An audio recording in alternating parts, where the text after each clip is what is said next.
Bon, vous l'aviez annoncé il y a quelques jours à l'inauguration du salon nautique. Vous confirmez ici vos dires, le port se modernise?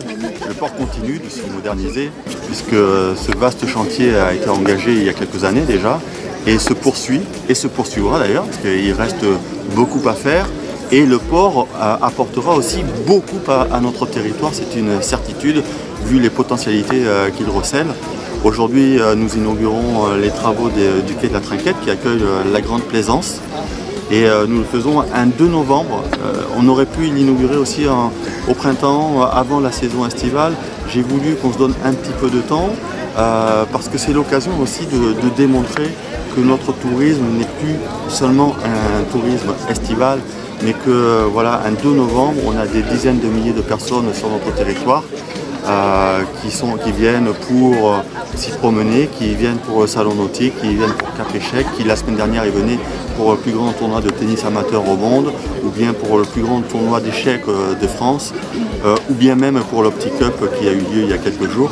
Le Cap d'Agde vit maintenant tout au long de l'année. C'est une formidable opportunité pour tous les commerçants, mais aussi pour tous les habitants de notre territoire.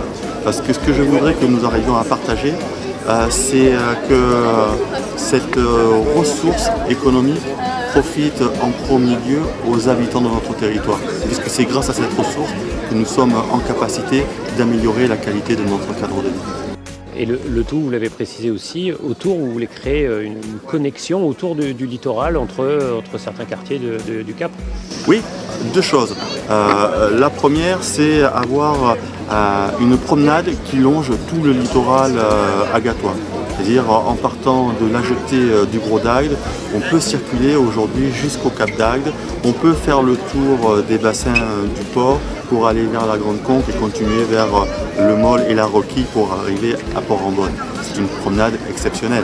Des gens viennent passer leurs quelques jours de congé ici pour profiter de ce type de promenade. Et puis les autres connexions que je veux que l'on fasse, ce sont les connexions entre les différents quartiers de notre station balnéaire et le centre-port.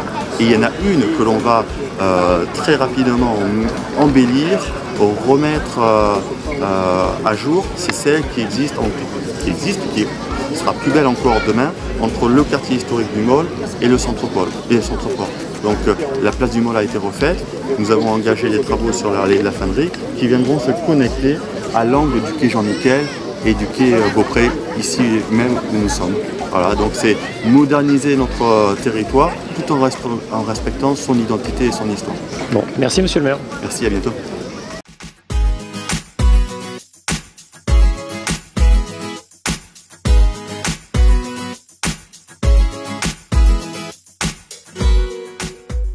Monsieur Moreno, la région est aux côtés aujourd'hui d'Agde pour moderniser son port. Oui, la région est aux côtés de la ville d'Agde pour moderniser le port, comme vous dites. Mais la région est régulièrement aux côtés des investissements et des projets qui se font donc, sur le Cap d'Agde, depuis l'entrée du Cap d'Agde jusqu'au Palais des Congrès, le Château Laurent sur la ville d'Agde. Aujourd'hui, bon, c'est l'occasion de cette inauguration des deux quais.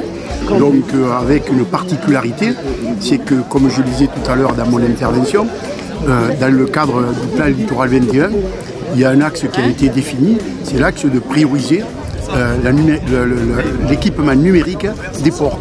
Et donc le port du Cap d'Agde a été un des 9 lauréats en Occitanie donc, pour cet équipement numérique donc, des ports. Bon, merci monsieur le conseiller.